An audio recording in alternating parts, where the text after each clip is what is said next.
Hello guys, welcome to new shorts. দুপুর আমি বেরিয়ে পড়েছিলাম খাওয়ার জন্য। আমি রাস্তা দিয়ে হেঁটে হেঁটে যাচ্ছিলাম আর দেখো ওয়েদারটা কত সুন্দর লাগে। পরে একটা দোকানের পাশে দেখলাম একটা তামিল ভাষায় কি সব লেখা আছে, তো দেখতেই পাচ্ছ, কিছু বুঝতেই পারছিলাম না, কিন্তু আমি না বুঝে খাবার নিয়ে চলে যাচ্ছি আমার রুমের দিকে।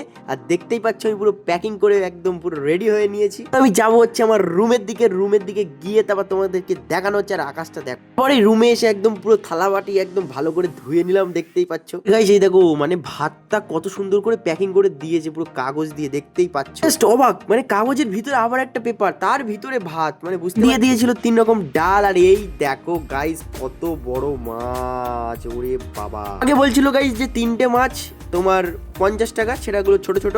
তো আমি বললাম না, যে আপনি একটাই দেন বড় দেখে, সেটা 50 টাকা। ওটাই ওনাম বললো, তো আমি 50 টাকার ওই একটাই নিয়ে নিলাম। আজকে নিয়েছিলাম মাছ, ভাত আর হচ্ছে তোমার ডাল। ও এটা দেখো গাইস, মাই গড, 50 টাকায় কি বড় মাছ দিল আমাকে। আর লাল টুকটুকে একদম ভেজে একদম পুরো মুচমুচে করে দিয়েছে, খেতে দারুণ লাগবে মনে হচ্ছে। আমি এখন না ভেবে চিন্তেই খাওয়া শুরু করে দিলাম। আর ভাই মারাত্মক টেস্ট, সেটা ভাঙা। তো চলো আমি খেতে থাকি আর তোমরা আমার চ্যানেলটাকে সাবস্ক্রাইব করতে থাকো। টাটা।